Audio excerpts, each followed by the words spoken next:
Et ensemble, nous allons comprendre ce qu'est le zèle et pour réaliser si vraiment nous sommes en train de faire ce que le Seigneur attend de nous.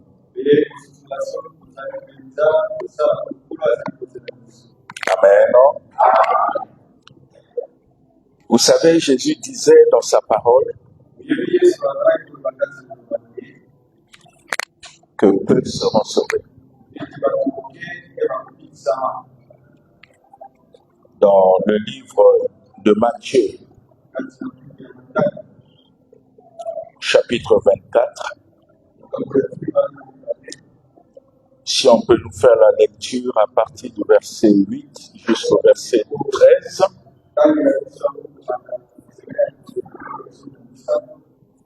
pour que nous comprenions la pensée du Seigneur.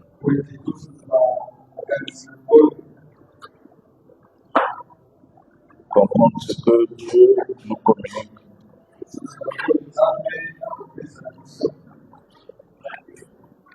Matthieu chapitre 24, verset 8 à 13.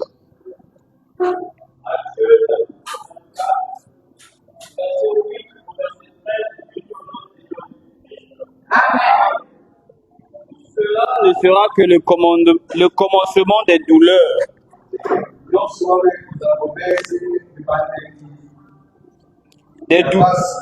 Alors on vous livrera au tourment et l'on vous fera mourir. Et vous serez haïs de toutes les nations à cause de mon nom. Alors plusieurs succomberont et ils se trahiront, se haïront les uns les autres. Plusieurs faux prophètes s'élèveront et ils séduiront beaucoup de gens. Et parce que l'iniquité sera accrue, l'amour du plus grand nombre se refroidira. Mais celui qui persévérera jusqu'à la fin sera sauvé. Amen. Nous pouvons nous asseoir. Souvent, beaucoup de gens ne comprennent pas Dieu. Et beaucoup veulent l'interpréter selon leur intelligence, leur sagesse, au lieu de comprendre Dieu tel qu'il s'est révélé lui-même dans sa parole.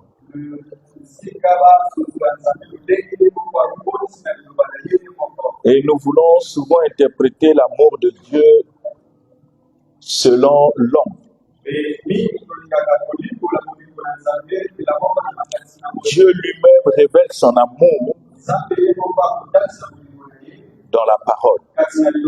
La manière dont il agit, la manière dont il juge et ce qu'il recommande. Si nous ne comprenons pas cela, nous risquons de vivre Dieu selon nous. Dans les réseaux sociaux, les gens enseignent souvent l'amour de Dieu selon la sagesse de ce monde. Mais l'amour de Dieu n'est pas ce que nous pensons. C'est un amour qui juge. C'est un amour qui condamne. Parce que vous ne pouvez pas imaginer ce Dieu amour.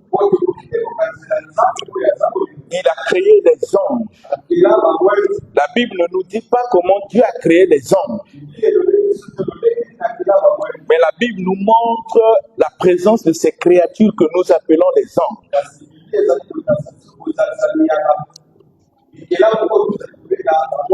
Et la Bible nous montre que Dieu que nous servons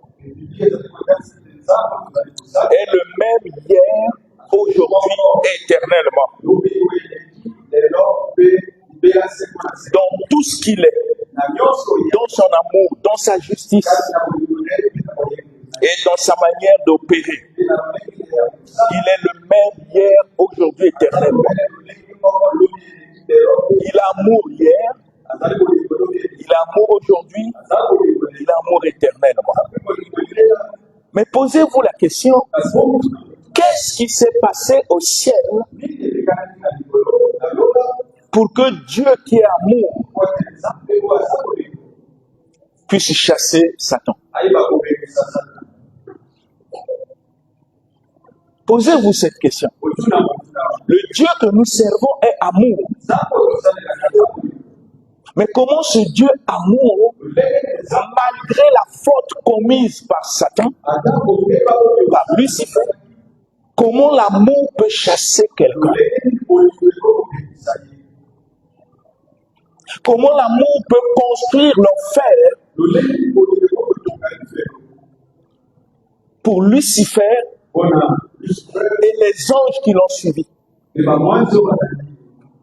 Essayez un peu de réfléchir. Dieu est amour. Vous comprenez que si nous interprétons l'amour de Dieu selon l'homme,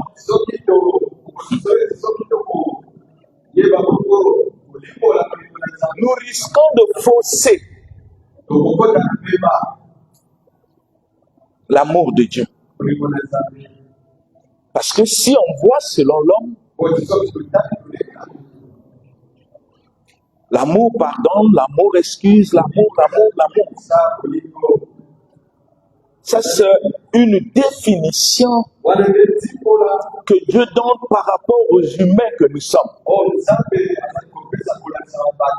Ce sont des choses que Dieu donne pour que nous puissions la pratiquer. Mais lui-même, dans son amour, il peut chasser, il peut juger, il peut envoyer à l'enfer. Ça n'enlève pas ce qu'il est tant qu'amour. Parce que l'amour de Dieu a des lois, a des règles. Parce que là où il n'y a pas de règles, il y a le désordre absolu. Et la Bible nous dit, Dieu que nous prions n'est pas un Dieu de désordre. Ça veut dire que là où il n'y a pas de désordre, c'est qu'il y a des règles de vie auxquelles tout homme doit respecter. N'est pas de respecter, nous subirons la force de cette loi. Et c'est ce qui fait de Dieu amour. Et c'est ce qui fait de lui aussi juste. Amen. Il a chassé Satan. Et il a créé l'enfer pour Satan et les anges. C'est ce que nous révèle la parole de Dieu. Mais ce Dieu qui l'a fait est amour. À un certain moment, on a comme l'impression que nos manquements, nos défauts, que Dieu ne tient pas compte de ça. Non, on se trompe. Parce que souvent on pense qu'il a amour, il ne peut pas tenir compte de nos manquements, de nos faiblesses, parce qu'il est notre papa. Ce n'est pas le Dieu de la Bible. Parce que Jésus-Christ est venu mourir sur la croix pour le péché.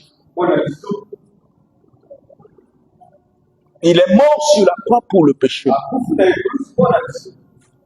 Et c'est ce qui nous défend. C'est Dieu qui est amour nous révèle que toute personne qui le sait, qui aime le monde, devient son ennemi. C'est ce qui est écrit. C'est ce qu'a dit Dieu d'amour. Il dit, si tu veux devenir mon ennemi, aime le monde. Amen. C'est ainsi que dans le livre de Matthieu que nous venons de lire, bien-aimés, Dieu nous montre un certain nombre de choses qui vont arriver dans le monde. Il a dit il y aura des guerres, il y aura des cris de guerre. Une nation va se soulever contre une autre. Nous le voyons aujourd'hui, la Russie se soulève contre l'Ukraine. C'était écrit avant même que la Russie existe. Mais la question que nous devons nous poser, est-ce que c'est ce que Dieu a arrêté? Non. Parce qu'il y a des gens, quand ils lisent cette parole, ils disent même si nous prions, ce sont des choses qui vont arriver. Dieu l'a déjà arrêté. Non. C'est mal comprendre Dieu. Quand Dieu voit ce que le péché fait dans la vie de l'homme, il est en train de nous avertir des conséquences du péché dans le comportement des hommes. C'est ainsi qu'il nous dit attention, il y aura des guerres. Ce n'est pas que Dieu veut qu'il y ait des guerres, mais à cause du péché dans l'homme, l'homme va faire tout pour qu'il y ait des guerres. C'est ainsi que Dieu nous avertit, nous qui prions, pour nous montrer comment nous devons faire quand ces choses vont arriver. Ce n'est pas que Dieu l'a programmé, non, c'est le comportement des hommes qui ne connaissent pas Dieu. C'est ainsi que Dieu dit il y aura des guerres. Et il dit vous serez haïs. Ce n'est pas que Dieu a arrêté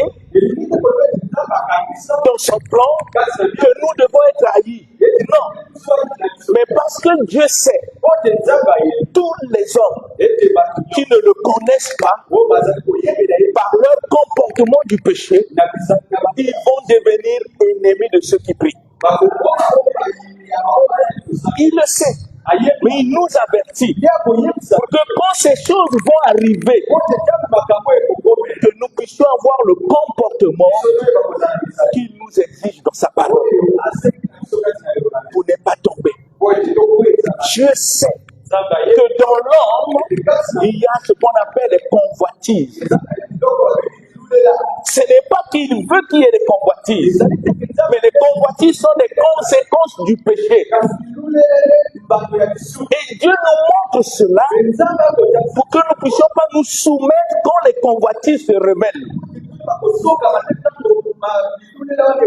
Raison pour laquelle le Seigneur dit, quand vous venez à moi, l'unique conseil que je vous demande, ce n'est de ne plus obéir au désir de votre propre nature. Dieu sait qu'il y a des désirs naturels produits par le péché. Mais le fait que nous nous engageons à le servir, le Seigneur nous conseille que si vous voulez me servir, prenez une décision de ne plus obéir au désir de la chair. Ça ne veut pas dire que c'est Dieu qui a mis les désirs de la chair. Mais les désirs de la chair sont des conséquences du péché.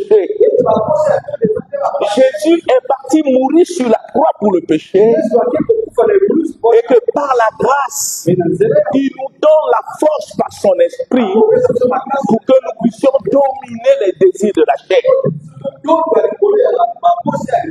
Amen. Donc il y a des choses que ce Dieu qui est amour ne tolère pas dans la vie de ceux qui se sont engagés à le servir. Ne pas comprendre ces choses, c'est préparer l'enfer sur la terre. Au nom de Dieu amour. Parce que celui qui nous parle dans la Bible, c'est le Dieu amour. Et le Dieu amour nous dit, une personne qui est son frère, c'est un meurtrier. Donc je ne peux pas me contenter de haïr le frère Sylvain et de dire aux gens Dieu amour. Dieu ne tient pas compte de ça, c'est un père. Il ne peut pas me condamner pour ça. Mais lui, Dieu que tu crois être ton père, quand il te voit dans la haine, il ne te traite pas comme un enfant, il te traite comme un maître. réel Dieu et le comprendre par la chair, c'est préparer l'enfer. Si haïr était quelque chose de bien, Dieu ne devait pas nous défendre. Tout ce que Dieu nous défend est contraire à son amour. C'est ainsi qu'il a écrit. Regardez ce qu'il dit. Il dit des choses qui vont arriver dans le monde. C'est pas qu'il nous programme. C'est pas qu'il a arrêté. Non. Parce que Dieu ne peut faire du mal à personne. Le mal est le fruit du péché. Et le Seigneur nous défend des choses pour que nous ne puissions pas payer les conséquences de ce que le péché peut faire dans notre vie. C'est ainsi qu'il dit, tout cela ne sera que le commencement des douleurs. Ça veut dire que le péché produit les douleurs. Et nous avons des douleurs, des problèmes dans nos vies. Ce n'est pas par l'esprit. Ça cause des conséquences de la chair. C'est ainsi que nous subirons. Et le Seigneur dit, alors on vous livrera au tourment. Ce n'est pas que Dieu l'a arrêté. Je sais que comme vous avez cru, le monde va vous haïr. Quand Dieu parle du monde, il parle de ta famille, il parle de tes amis, il parle de tes collègues du travail, il parle de ton quartier, il parle même de ton mari, de ta femme. Ces choses vont arriver. Quand tu vas prier le Seigneur et que tu commences à obéir à la loi de Dieu, tu seras en contradiction avec ta famille, avec des coutumes. C'est ça le monde. Et il dit, vous serez haïs. Le fait que vous avez accepté de marcher dans la vérité de la parole et que les membres de vos familles ne sont pas dans la parole, ils vont commencer à vous haïr, à vous injurier. Parce que eux, ils veulent que vous deveniez comme eux. Mais comme vous êtes séparés pour faire comme Dieu le veut, il y a un mur spirituel qui vous sépare. C'est ça ce qui va arriver. Mais ce n'est pas que Dieu a programmé. Non.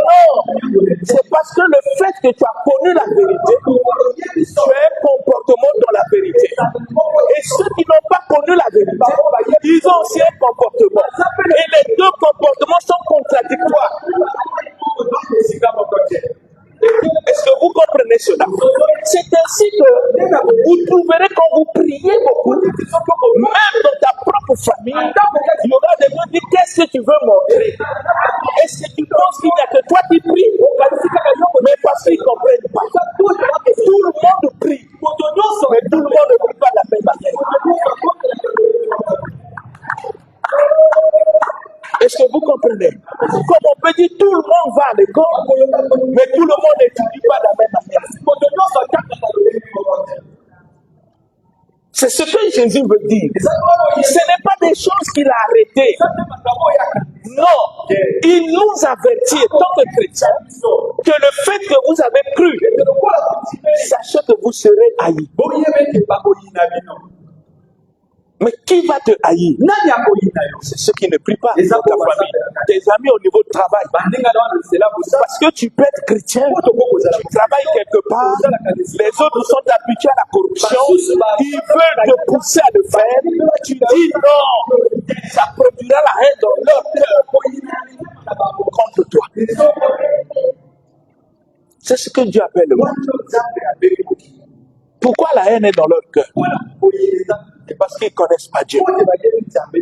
Parce que le Seigneur dit, vous connaîtrez la vérité et la vérité vous affranchira. Vous serez livrés au tourment. Livrés au tourment, ça veut dire simplement qu'il y aura des persécutions qui vont essayer de troubler votre paix intérieure. Et la chair va en profiter pour mettre la peur dans ton cœur pour que tu puisses nier la loi de Dieu et faire la volonté de la famille, du travail, ainsi de suite. Tu seras tourmenté. Vous pouvez avoir une situation de malheur dans la famille. On dit, bon, tous les enfants, tout le monde doit faire telle pratique de coutume, parce que dans notre famille, c'est ça ce qui se fait. Mais tu sais que tu es chrétien et que Dieu t'interdit de le faire. Et ils vont te dire, même si tu pries, tu dois faire, ou tu n'es plus de cette famille. Ça crée des tourments dans ton cœur. Mais Dieu te dit, reste ferme. Parce que celui qui se confie en moi ne sera jamais confié. Ce sont des choses qui arrivent. Et l'on vous fera mourir. Parce qu'il y aura des gens qui vont chercher à te faire mourir, même mystiquement, même dans la sorcellerie, même dans des poisons. Pourquoi? Parce qu'ils réalisent que tu ne fais pas les mêmes choses comme eux. Tu ne vis pas comme eux. Tu ne suis pas leur manière de faire. Ils vont te haïr jusqu'à chercher même à te faire mourir. Mais Dieu te garantit, même si on te met des poissons et que toi tu ne sais pas, que ta foi est fondée sur lui, le poison là ne te fera rien. Même si les gens cherchent à te maudire, le Seigneur te garantit que toute malédiction sans cause n'aura pas d'effet sur ta vie. Que ce soit ta mère qui te maudit, ton père parce qu'il est dans des coutumes, malgré qu'il t'a mis au monde, mais tu n'es plus non seulement son fils, ou sa fille, mais tu es la fille de Dieu. Sur le plan charnel, tu es sa fille, mais sur le plan spirituel, tu es la fille de Dieu.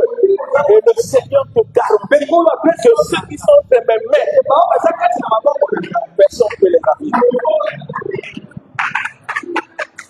On vous fera mourir.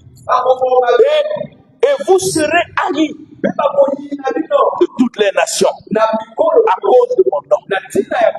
Dieu veut nous avertir qu'il y aura des gens qui ne vont pas vous porter dans le cœur. Des gens qui vont vous saluer. Mais c'est le salut de Judas. Mais dans le cœur, il t'aime pas. Il y en aura. À cause de ta foi en Dieu. Il y aura des gens qui vont te haïr. Même si tu as un mauvais comportement et que tu es en train de lutter pour devenir comme Dieu le veut, laisse les gens se moquer de toi. Dis aux gens, Jésus est venu pour les malades. Spirituellement, je suis malade. Raison pour laquelle je m'attache à lui. Et lui, il va soigner mon corps. Et je deviendrai tel qu'il est. Ne sois jamais découragé. Les gens parleront. Ils sont incapables de te changer. Mais le Jésus qui t'a appelé, il va te transformer. Ne prie jamais que tes ennemis meurent. Non, ça ne vient pas de Dieu. Ce genre de prière ne vient pas de Dieu. Ne jette jamais le feu sur tes ennemis. Laisse tes ennemis être vivants. Et attache-toi au Seigneur. Le fait que Dieu te transforme. Et quand Dieu va te transformer, il va te présenter devant tes ennemis. Ces mêmes ennemis acclameront ton Dieu. Ces mêmes ennemis diront que ton Dieu est Dieu. Mais si tu fais des prières qui meurent, qui va glorifier ton Dieu? Amen. Vous serez haïs. Alors aussi, et ça c'est très important, plusieurs succomberont. Bien-aimés, j'aimerais que vous puissiez comprendre ce que Dieu veut dire. On peut être 1000 ici. On peut être 10 000 ici, dans cette église remplie. Comprenez que tous les 10 000, Dieu, dans son amour, il veut que tous les 10 000 rentrent. Mais le cœur de chacun, la manière de suivre Dieu. Dieu dit, vous êtes nombreux, mais un jour, quand les problèmes vont surgir, plusieurs succomberont. Et Dieu ne parle pas de succomber seulement. Il dit, et ils se trahiront. Quelqu'un qui était bien, vous riez bien, à cause des problèmes, c'est la même personne qui commence à parler mal de toi, qui commence à te critiquer, qui fait même sortir quelque chose que tu lui avais dit, ou deux. Il te trahit. Ne sois pas choqué. Prie pour lui. Et là, tu as vu l'écriture. Jésus l'avait dit. Plusieurs succomberont, se trahiront et se haïront les uns les autres. Dieu ne parle pas du monde. Il parle de ceux qui ont cru, de ceux qui se saluaient hier, de ceux qui glorifiaient Dieu ensemble. Mais à cause des situations, ils vont commencer à se haïr. Il ne parle pas de ceux du monde. Il parle de ceux qui ont cru. Pourquoi Dieu nous montre cela? Pour que toi tu prennes conscience. Moi je prenne conscience que quelles que soient les situations, quels que soient les problèmes, il ne faut pas laisser ton cœur être envahi par la haine.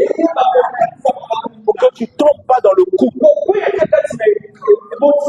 de ce qui est écrit. Parce que tu as dit. N'oubliez pas que notre sujet, c'est le zèle. Ils se trahiront les uns les autres.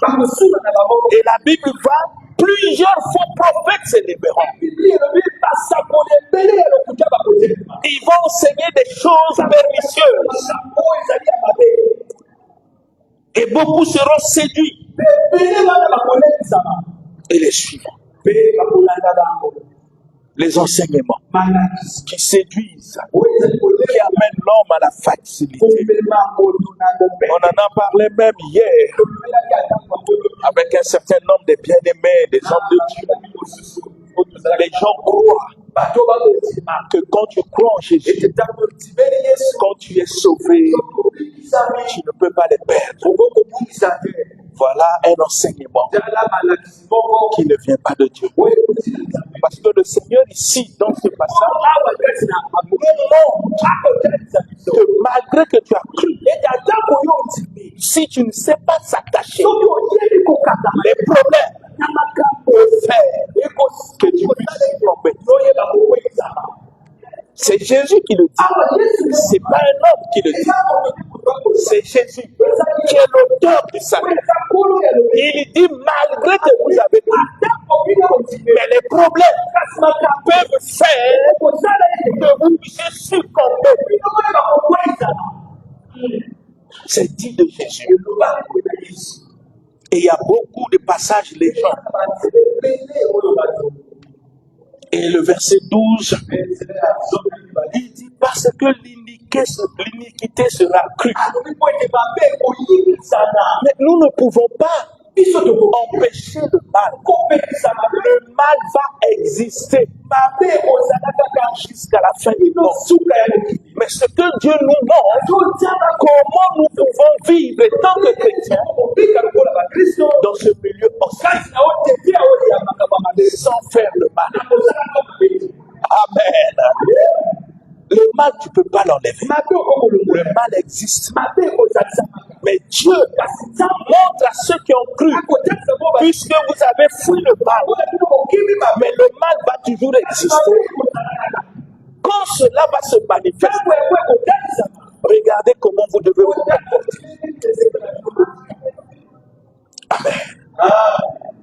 Et le Seigneur nous dit pas seulement que le mal va, mais il dit l'amour du plus grand nombre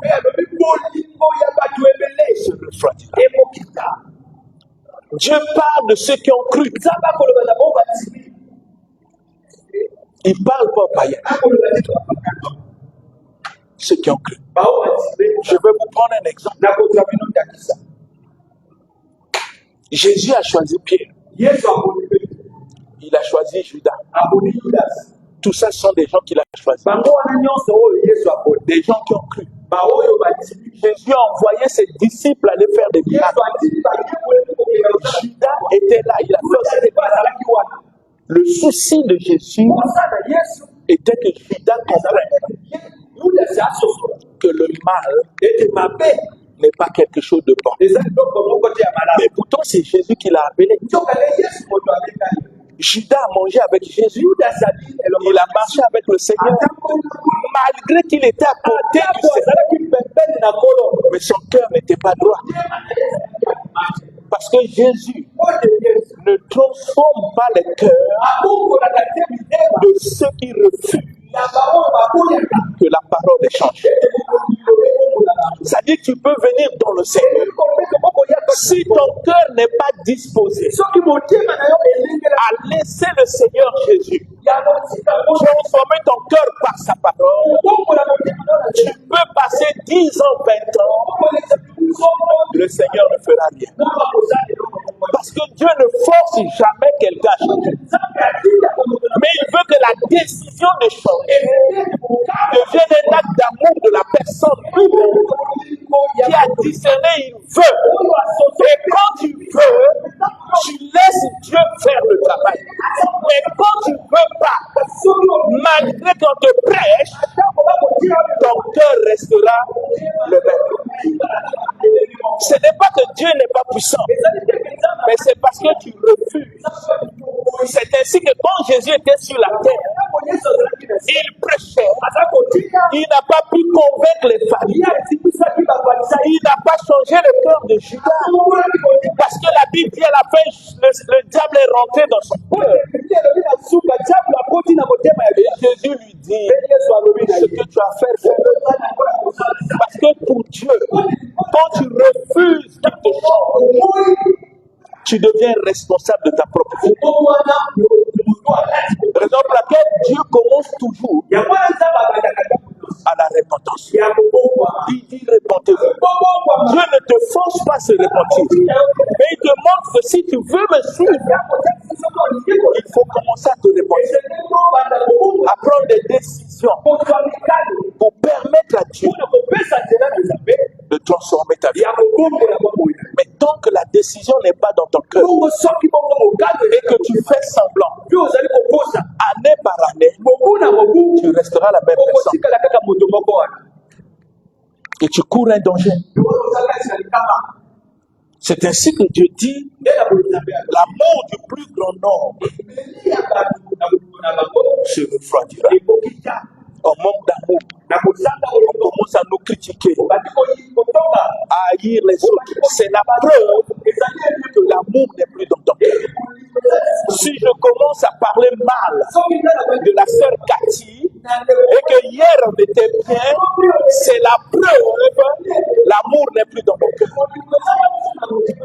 Vous savez, je dis souvent, quand tu ne sais pas pardonner, tu ne sais pas aimer, et que tu parles mal des autres, et que tu te mets devant la chaîne pour parler de l'amour, tu es un imposteur. Parce que tu dis des choses qui ne sont pas vraies. Tu parleras de quel amour si tu ne sais pas pardonner? Tu parleras de quel amour si tu parles mal des gens? Tu parleras de quel amour si tu critiques les défauts des autres? De quel amour tu veux parler? De quel amour? Amen. Quand l'amour se refroidit, la haine prend la place. La personne que tu as connue hier, qui disait que Dieu est merveilleux, il faut aimer. Quand son langage change, c'est qu'il y a une autre sémence. Parce que chaque sémence produit son fruit. Parle, je dirais quel fruit au fond de ton cœur. Parce que la Bible dit, la bouche parle de l'abondance de quoi? Du cœur. Je te dirai qu'est-ce qu'il y a au fond de ton cœur. Et le Seigneur ne s'arrête pas là. Il termine sur quelque chose. Et j'aime Dieu parce qu'il conclut.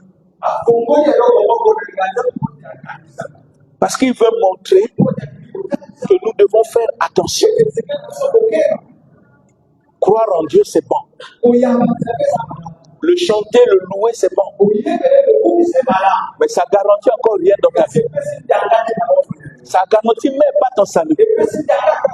Parce que vous comprenez que le salut a 3 étapes importantes. Quand Dieu te tire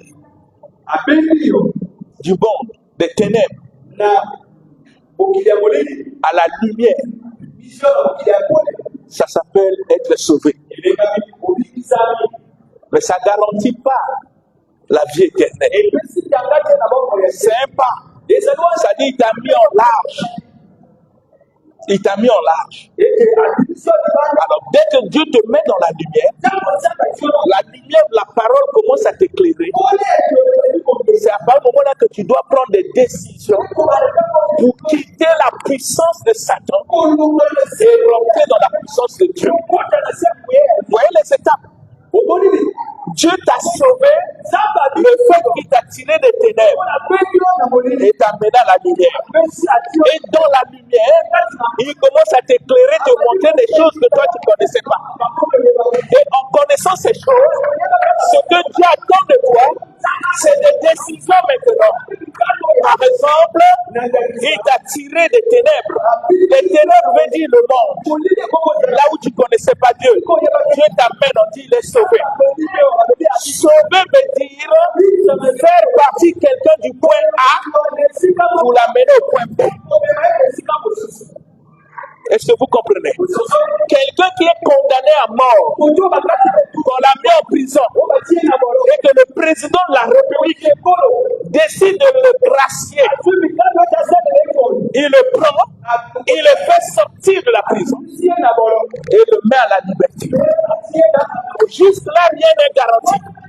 Mais il faut que la personne qui est dans la liberté décide de ne plus commettre les choses qu'il commettait, qu'il a mené en prison, qu'il puisse fuir de la liberté.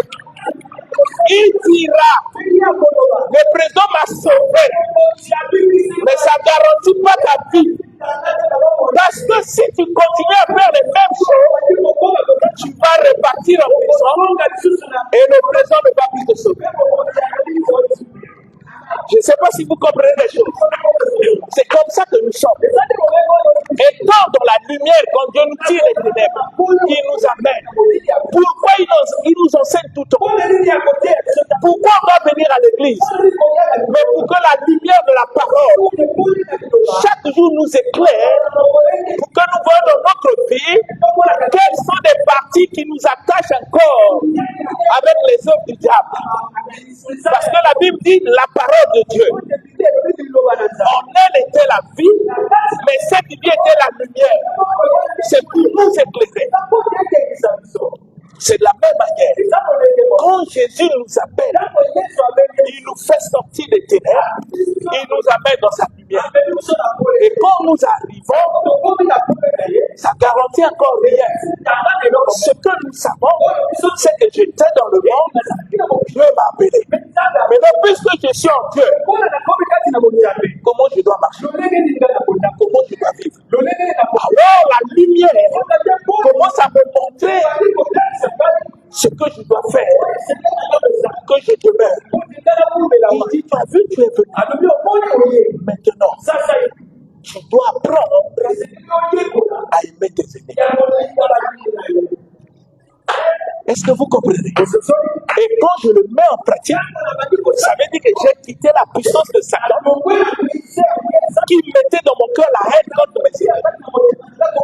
Rentrer dans la puissance de Dieu qui me donne maintenant la force d'aimer mes ennemis. Vous comprenez? Toutes ces choses me préparent et à la fin, j'ai la vie éternelle. Vous comprenez? C'est ainsi que Jésus dit dans le verset 3. Il ne dit pas seul. Non, c'est pas tout le monde. C'est ceux qui décident. Il dit celui. Alors, j'aimerais qu'on fasse quelque chose. Quand je vais dire c'est lui, tu dis c'est moi. Amen. Est-ce que vous m'avez compris? Jésus dit celui. Quand je vais dire celui, tu dis Seigneur, c'est moi. Est-ce qu'on est prêt? Je vais lire celui. Vous savez ce qu'il continue de dire? Écoutez-moi bien. Celui qui persévérera. Le mot persévérance montre que sur ce chemin de la lumière, il y aura des obstacles. Il y aura des choses qui vont te freiner. Il y aura des gens qui vont venir te dire ne suis pas là-bas, ne suis pas le Seigneur. Dis non, moi je dois persévérer sur ça. Malgré que vous parlez, malgré que vous critiquez, je continue à avancer parce que Dieu a dit celui, et celui-là c'est moi. Je ne vais pas céder, je dois persévérer malgré les obstacles. Je dois persévérer jusqu'à la fin. C'est à la fin que je serai définitivement sauvé. Et c'est ce qu'a enseigné Dieu. Il dit celui qui persévérera jusqu'à la fin sera sauvé. Maintenant, posez la question à Jésus. Mais ceux qui se sont succombés, ceux dont l'amour se sont refroidis, ceux qui ne sont pas persévérés pour aller à la fin, quel sera leur sort?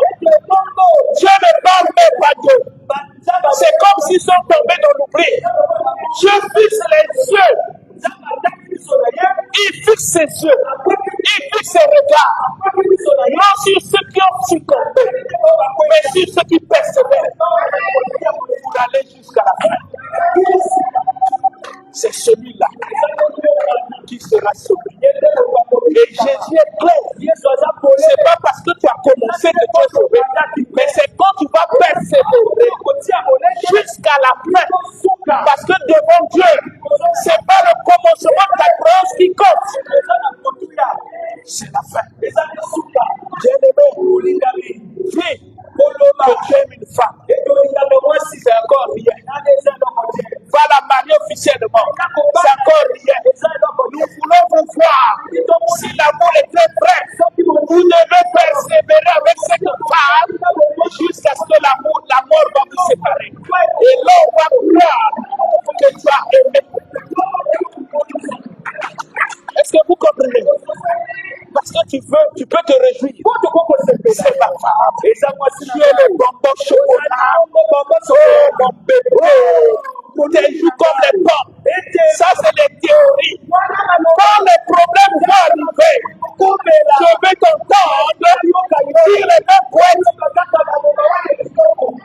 pour prouver que l'amour que tu avais est vrai.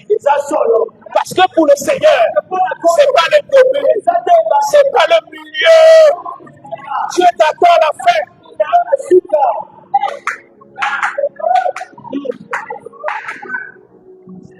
Il faut persévérer jusqu'à la fin. Amen.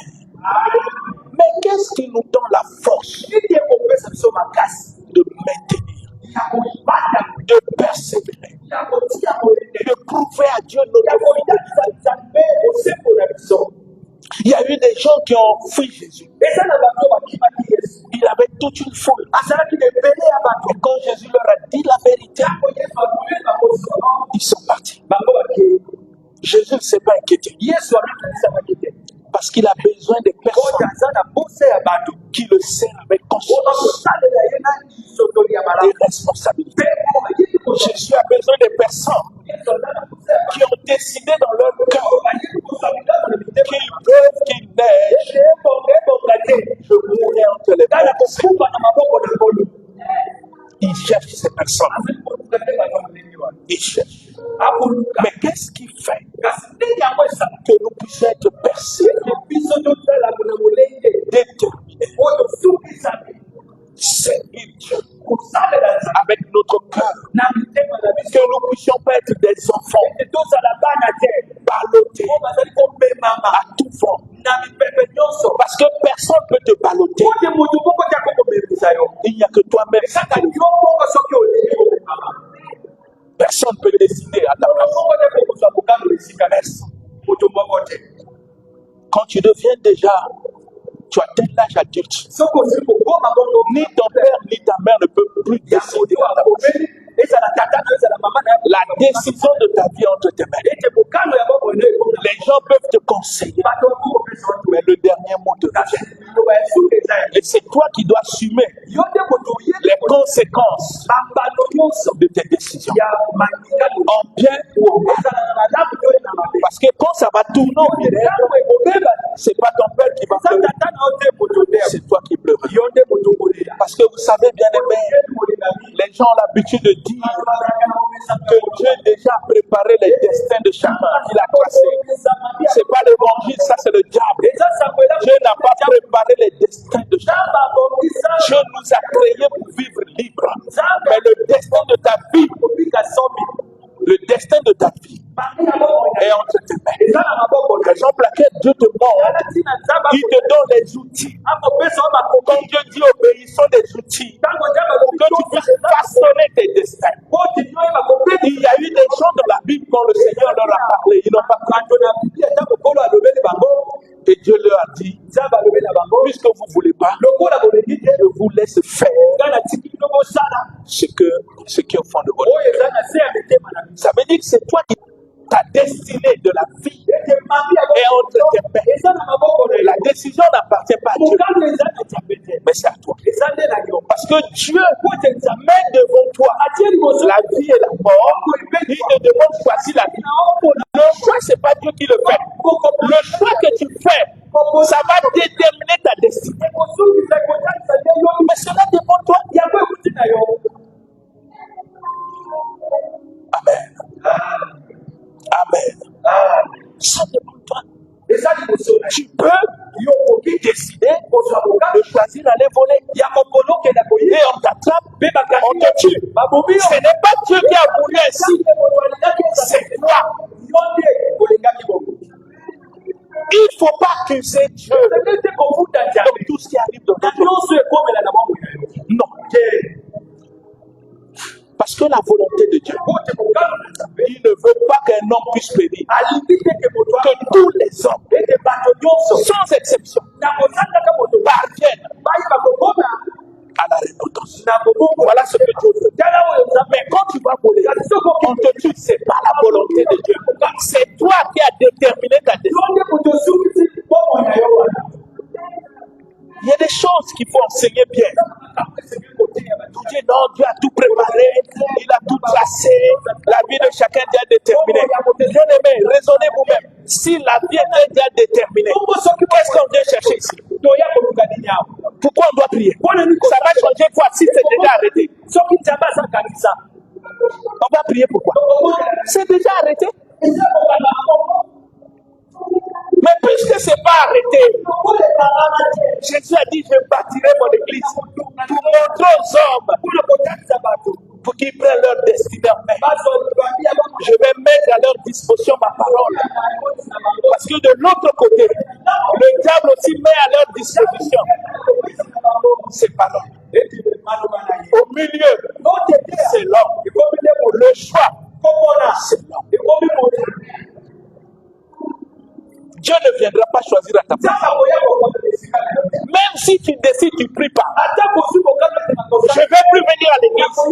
Dieu dira c'est ta destinée. C'est toi qui dois déterminer ta destinée. C'est ainsi que Dieu a dit celui. Il parle pas de tout le monde, il parle de celui. Amen. Mais qu'est-ce qui fait notre force? C'est le zèle. Un homme a dit dans la Bible, le zèle de ta maison me dévore. Non, quelqu'un qui était zélé pour la maison de Dieu, que vous ne pouvez pas aujourd'hui trouver dans le cœur des chrétiens que nous sommes. Qui est le chrétien d'aujourd'hui? Celui qui vient, il écoute, il part. Il ne se demande pas, mais j'ai cru en Dieu. Mais je fais quoi pour lui? Au moins lui me parle. Au moins lui m'enseigne. Au moins lui me montre la voie. Mais maintenant moi avant tout, je fais quoi?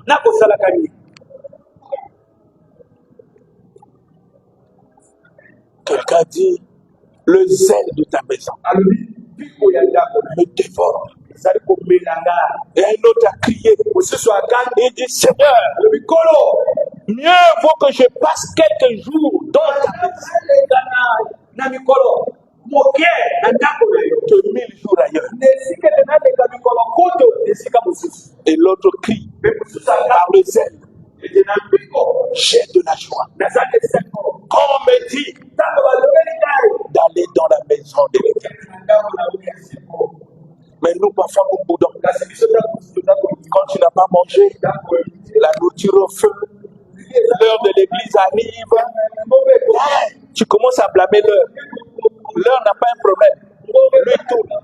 Il fait sa mission. Ah, le temps aussi fidèle. Mais je n'ai pas encore mangé. Comme si ta vie spirituelle dépendait de la nourriture.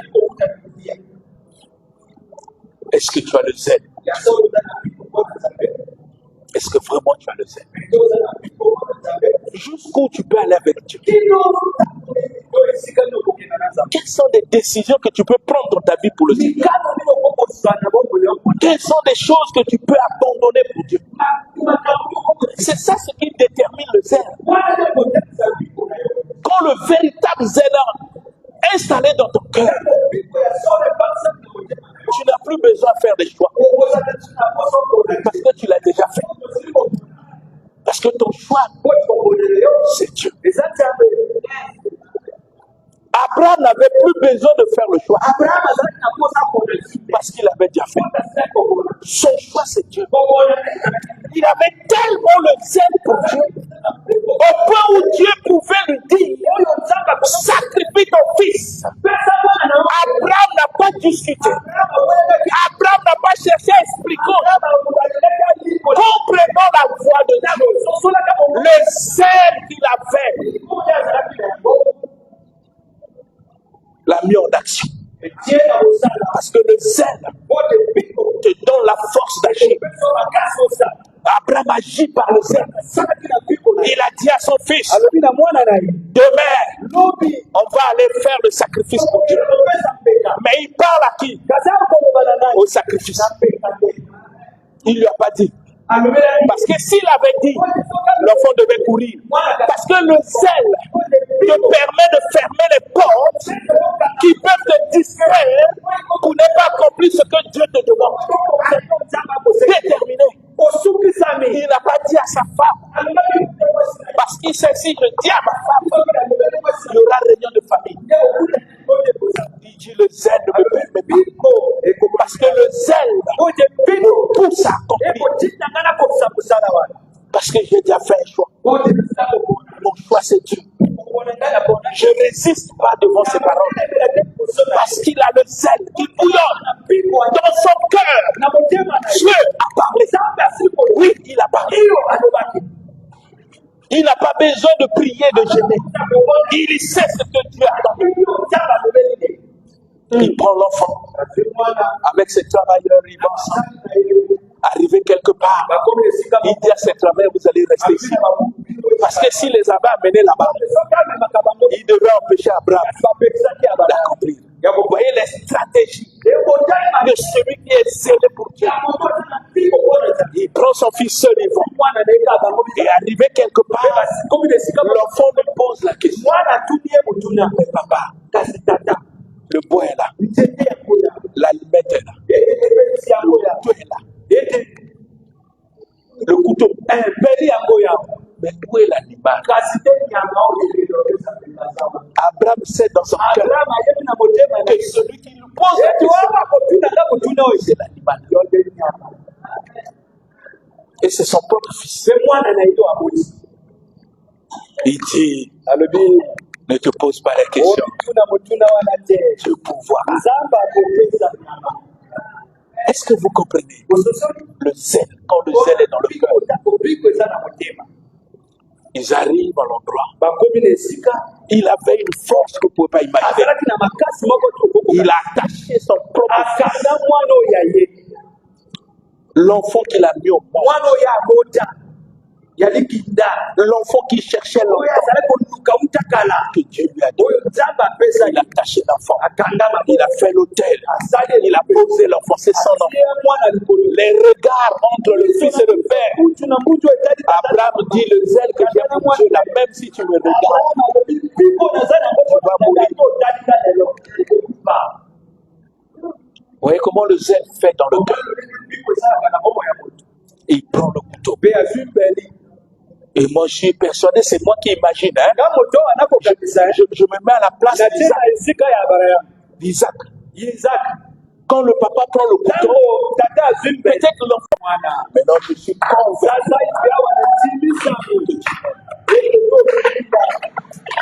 Alléluia. Il dit tout de même, regarde en arrière. Il regarde son bélier. Dieu a pourvu. Mais nous disons que nous aimons Dieu. Est-ce que nous l'aimons vraiment? Abraham a prouvé à Dieu qu'il était capable de sacrifier son propre fils pour l'amour qu'il a pour Dieu, pour le zèle qu'il a pour Dieu. Tout ce qui t'empêche à servir Dieu, c'est la preuve que ton amour n'est pas vrai. Parce que Dieu ne nous dit pas qu'en le priant, nous n'aurons pas de problème. Il dit, nous sommes comme des maisons. L'autre est bâti sur le roc, l'autre sur le sable. Mais ces maisons vont subir les difficultés. Mais c'est la manière dont on a bâti notre maison qui montrera que nous sommes. Mais celui qui a mal bâti sur le sable, il sera en. Si les problèmes t'emportent, les difficultés t'emportent, même dans le foyer, que ton mari se comporte mal et que tu commences à prendre des décisions qui t'aident, et tant que chrétien, c'est que tu n'as pas le zèle pour Dieu. Et que ta femme se comporte mal. Elle peut être jalouse. Elle te met mal à l'aise. Et que toi, le frère, tu prends la décision de se séparer avec cette femme. C'est que tu n'as pas compris Dieu. C'est la preuve. Parce que toutes ces choses sont des tempêtes. Le vent qui frappe la maison. Et la maison, c'est ta foi. Oh Dieu. Parce que celui qui a le zèle, quand les situations arrivent, quel que soit même dans sa famille, il a l'assurance. Non, les situations ne les paniquent pas. Parce qu'il prie un Dieu qui est plus grand que les situations. Lui ne parle pas par la bouche, mais il parle par les genoux à terre. Il dit Dieu, ces problèmes avant que ça arrive, toi tu le sais. Tu m'as demandé de ne pas s'inquiéter. Que mon mari se comporte pas, que ma femme se comporte pas. Je sais que tu as la puissance de transformer les cœurs. Je suis ta fille et je suis ton fils. Tu parles aux situations. Parce que Jésus a dit à ceux qui croient, oui, qui ont le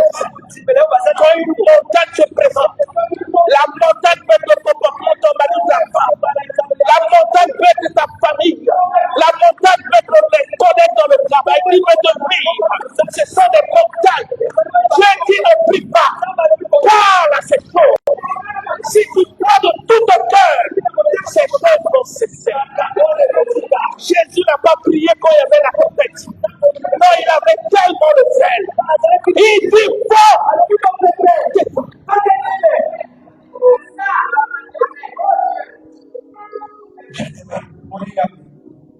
Devenons ce que Dieu veut que nous puissions être. Vivons la vérité de l'évangile. Il y en aura des problèmes jusqu'à notre mort. Mais Dieu nous a dotés de son esprit pour que nous puissions avoir toute la force et l'amour. Parce qu'il a dit quand le Saint-Esprit viendra sur vous, vous aurez la puissance de vaincre le mal, la puissance de commander les choses, la puissance de transformer les choses par votre parole. Votre Dieu a créé par la parole et vous êtes capable de transformer les choses par votre parole. Il faut parler, mais il faut les aider. L'apôtre Paul parlait un peu de son zèle quand il était encore dans la loi. Regardez ce qu'il dit. J'aimerais le lire rapidement pour que vous compreniez. Apôtre Paul, chapitre 22. À partir du verset 1. Regardez comment Paul parle. On l'avait arrêté. Étant déjà chrétien. Il montre aux gens ce que le zèle peut faire. Il dit, homme frère et père, écoutez ce que j'aime maintenant vous dire pour ma défense. Lorsqu'ils entendirent qu'il leur parlait en langue hébraïque, ils redoublèrent le silence et Paul dit, je suis juif, né à Tarsis, en Cilicie, mais j'ai été élevé dans cette ville-ci, instruit au pied de Gamaliel, dans la connaissance exacte de la loi de nos pères. Écoutez bien. Étant plein de zèle. Pour qui? C'est écrit comment dans vos Bibles? Étant plein de zèle pour Dieu. Comme vous l'êtes tous aujourd'hui. Le zèle. Mais qu'est-ce que le zèle a fait? Quand il était dans les faussetés, il pensait qu'il servait Dieu avec zèle. Il dit, j'ai persécuté à mort cette doctrine. Liant et mettant en prison hommes et femmes. Le souverain sacrificateur et tout le collège des anciens m'en sont témoins. J'ai même reçu 2 des lettres pour les frères de Damas, où je me rendis afin d'amener liés à Jérusalem ceux qui se trouvaient là et de les faire punir. Comme j'étais en chemin et que je m'approchais de Damas, tout à coup, vers midi, une grande lumière venant du ciel resplendit tout autour de moi. J'ai tombé par terre et j'ai entendu une voix qui me disait,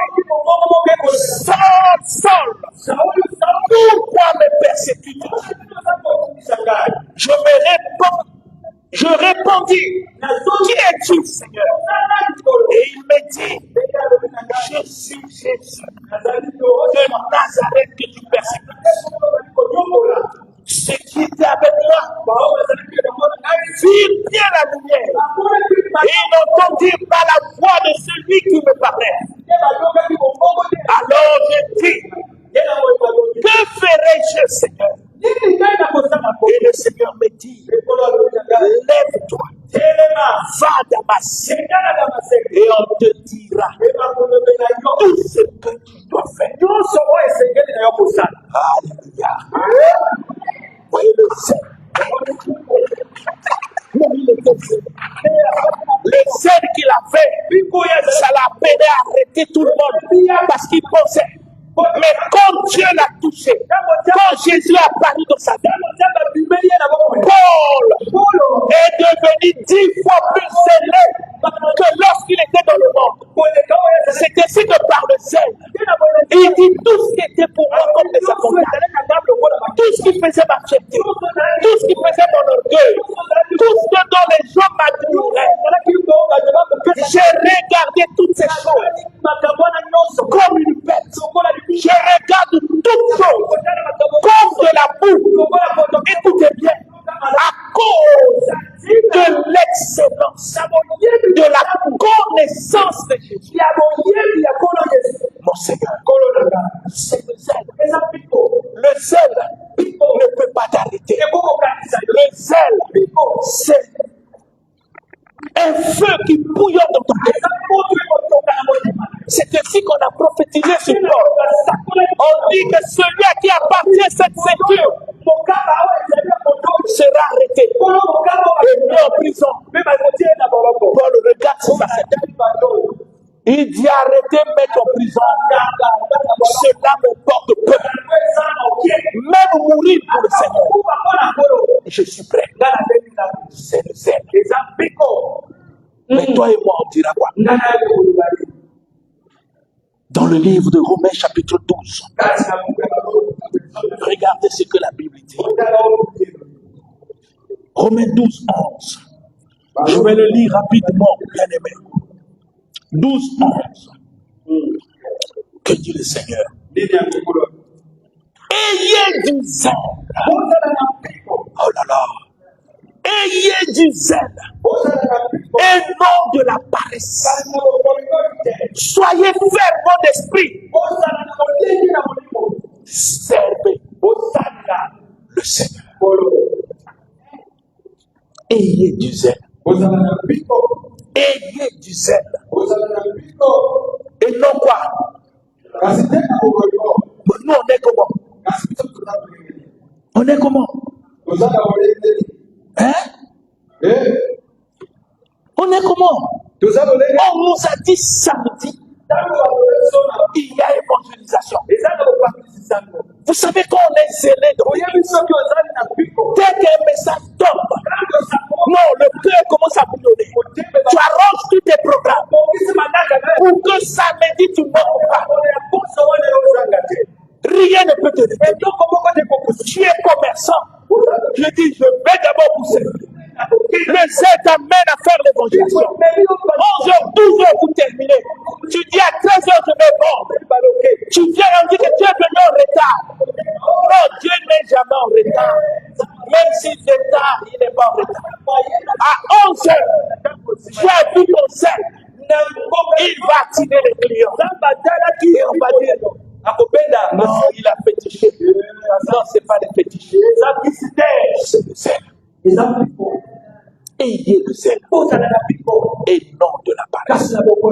Parce que quand le zèle est, non, bien aimé, nous sommes disposés et disponibles pour Dieu.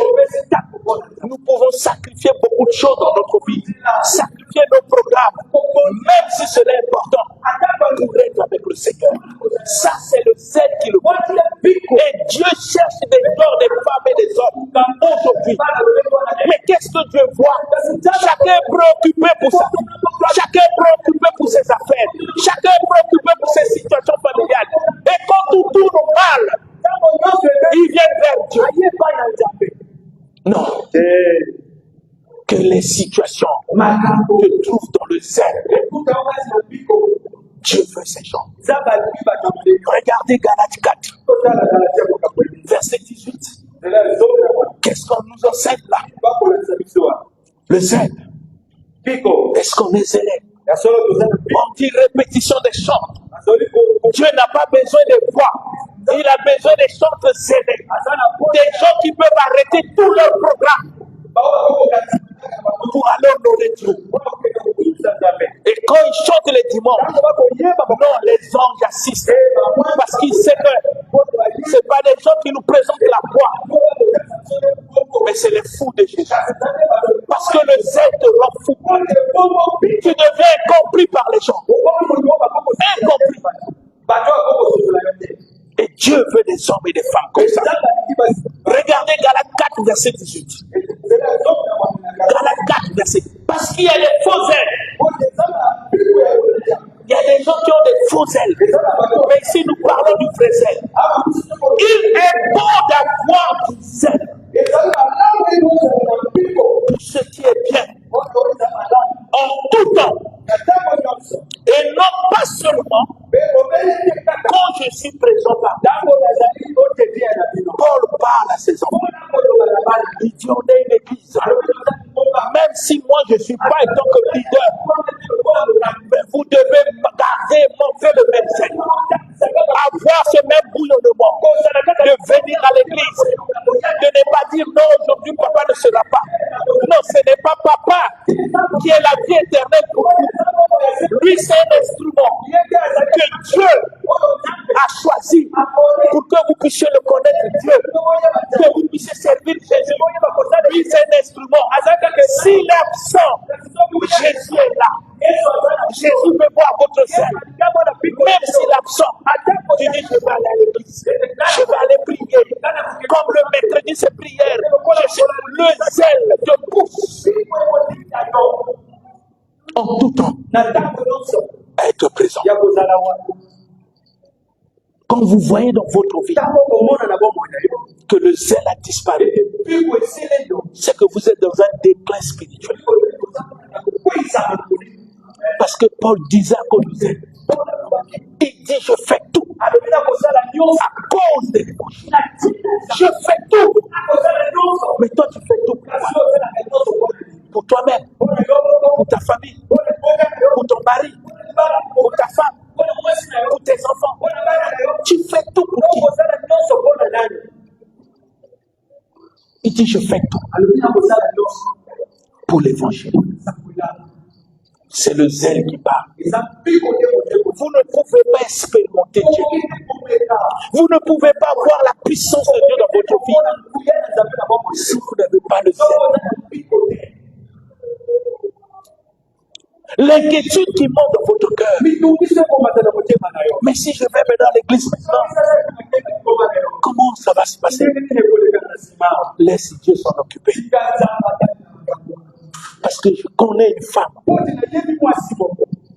Elle venait à l'église. On lui a appelé que ton enfant fait des crises. Il dit aux gens, amenez l'enfant à l'hôpital. Je vais servir Dieu.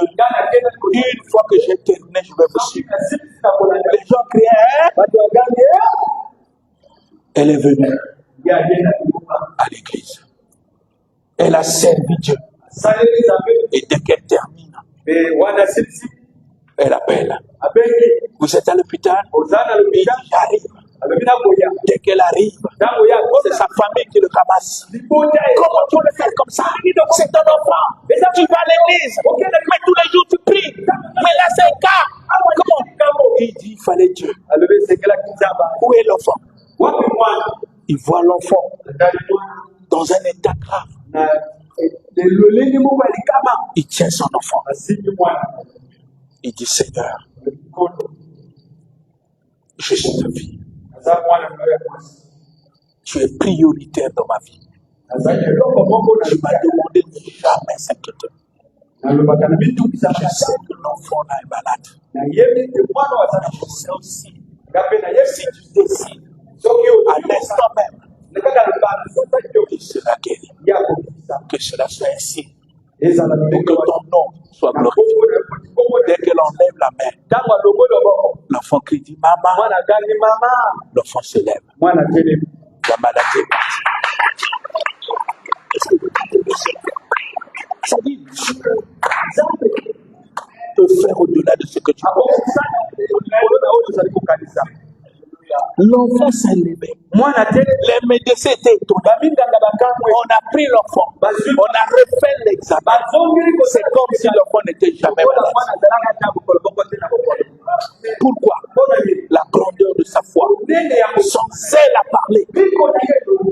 Parce qu'il savait, même si je laisse prier, si la mort arrive, la mort va prendre. Mais si je sers Dieu, il peut ressusciter l'enfant. Vous voyez le zèle comment ça fait? Parce que ça ne résonne pas. Bien-aimés, soyons dans cette église des hommes et des femmes, des hommes et des femmes qui sont dons pour le Seigneur, des hommes et des femmes qui savent répondre au rendez-vous pour Dieu. On est des sœurs, on est du réunion des sœurs. Alors nous mettons notre part. Tous, nous décidons d'être là parce qu'on sert pas un homme, on sert le Seigneur. On est des chantres. On nous dit on a réunion des chantres. Nous programmons notre emploi du temps pour rendre à Dieu ce qui est à Dieu. Si cela dépend de nous, que Dieu voie dans notre cœur au sérieux. Parce que le zèle te rend sérieux. Le zèle te rend incompris. Cette femme était incompris. Mais elle avait la solution de la maladie. C'est Jésus. Pierre disait à un paralytique né, je n'ai pas l'argent, mais ce que j'ai, c'était Jésus. Nous voulons être ces hommes, ces femmes, bien-aimés. Ne disons pas seulement à nos familles que nous prions, ou à nos amis, mais qu'ils voient la démonstration de la puissance de notre Dieu. Cela se fait par le zèle que nous avons. Le zèle de Dieu doit brûler notre cœur. Quand le zèle est là, il y a l'impact. Vous pouvez parler à la famille, aux problèmes, parce que vous savez qui vous êtes. Vous savez votre attachement. Vous savez comment vous pouvez servir. Ézéchias avait du zèle pour Dieu. Le zèle brûlait. Il a cassé tout ce qui était contraire. Mais le jour où il est tombé malade, le zèle a parlé. Il dit à Dieu, souviens-toi de moi. Ce que j'ai fait. Nous avons quel zèle? On ne veut pas avoir le zèle amer. On ne doit pas avoir le zèle pour critiquer. On ne doit pas avoir le zèle pour parler. Ça fait un temps perdu. Ne perds pas ton temps à parler mal des gens, à les critiquer dans leurs défauts. Non, ne perds pas ton temps. Ça, c'est l'énergie que le diable te dit de perdre. Perds ton temps. Donne ton temps à développer ton amour envers Dieu, l'attachement à Dieu, à être ce que Dieu attend de toi. Et tu verras, tu seras un instrument. Même si le pasteur n'est pas là, Jésus est là. Même à distance, là où tu vis, même au village. Et ça peut arriver. Tu dirais pas non, je prends tes fois pour appeler. Mais comme tu es zélé pour Dieu, tu parleras.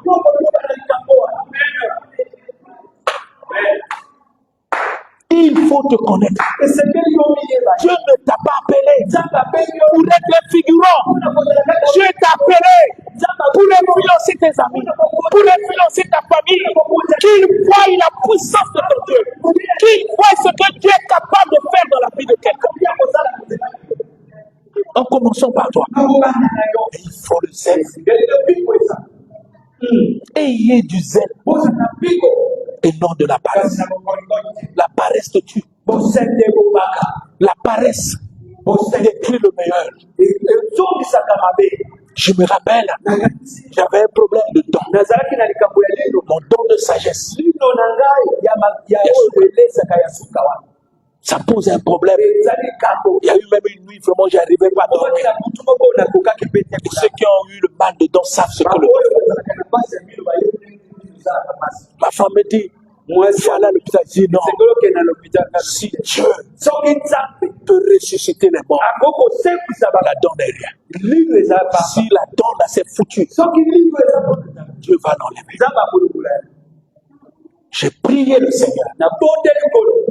Dès que je termine ma prière, je vois comme ça la dent bouge. Je tiens la dent comme ça. Ça s'enlève comme si on l'avait collé. Jusqu'à présent. J'ai pris ma lèvre. Est-ce expérimenter Dieu par le zèle que vous avez. Le zèle t'amène à être au-dessus. Le zèle t'amène à être incompris. Un zèle vrai. Le zèle t'empêche à être absent concernant les choses du Seigneur. Nous allons nous lever tous.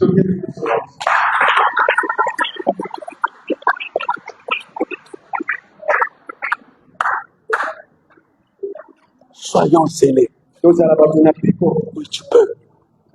Parce que si tu ne pouvais pas, tu ne devais pas être là. Si Dieu t'appelait, parce qu'il veut marquer que tu sois une bénédiction pour ta famille. Par le zèle. Il veut plus voir tes larmes couler. Il veut que tu parles. Mais il faut que toi-même tu te sentes déterminé, très zélé. Tout ton programme de la vie est réglé en fonction du programme de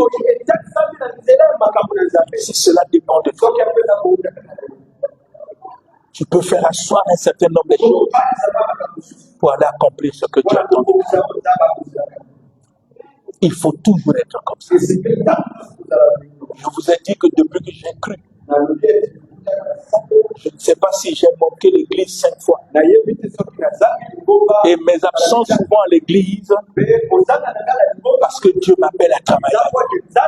Mais de moi-même, que je n'ai pas mangé. Non. Parfois, on me met la nourriture. Quand je vois l'heure, je ne mange plus. Je dis, je mangerai après le culte. Parce que rester en famille une journée, ça dit. Mais ce que Dieu peut faire pour toi en une journée, personne ne peut le faire.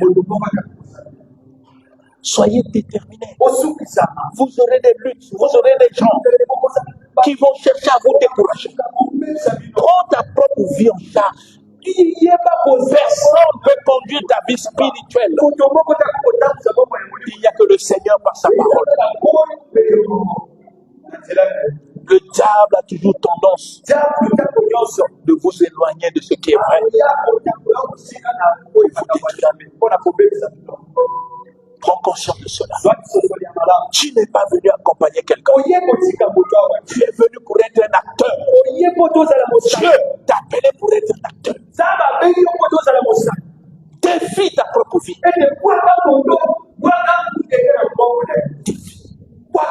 Tous on a commencé. Mais aujourd'hui on est pasteur. Parce qu'on a défié notre propre vie. Ne viens jamais accompagner quelqu'un. Viens pour servir. S'il y a des gens qui ne veulent pas servir, tu n'es pas ces gens-là. Dieu a besoin de servir. Il n'a pas besoin de servir. Ayez l'esprit de Josué qui était zélé. Il dit, si vous ne voulez pas servir Dieu, moi et ma maison. Ça, c'est le zèle qui parle. C'est quelqu'un qui ne sert pas Dieu par enthousiasme, qui ne sert pas Dieu par un lien familial, qui ne sert pas Dieu par amitié. Il s'attache pour devenir le pourquoi Dieu l'a appelé. Ils sont d'or. C'est ainsi que Pierre disait aux gens, oui, appliquez-vous. C'est une responsabilité. Le zèle fait de toi responsable de ta vie spirituelle. Les gens se moqueront de toi. Laisse-les se moquer. Toi, le temps dira qui a fait un bon chemin. J'aimerais que tu lèves ta voix pour dire au Seigneur, je vais être celui-là. Celui qui s'est persévéré jusqu'à la fin. Qu'il pleuve, qu'il neige. Que je sois celui-là. Apprends-moi à mieux gérer mon emploi du temps avec toi. Que je ne manque pas, que tout le programme de ma vie sois aligné selon ton programme. Que je te sers avec mon cœur et plein de zèle. Éléments de voix et prions le Seigneur.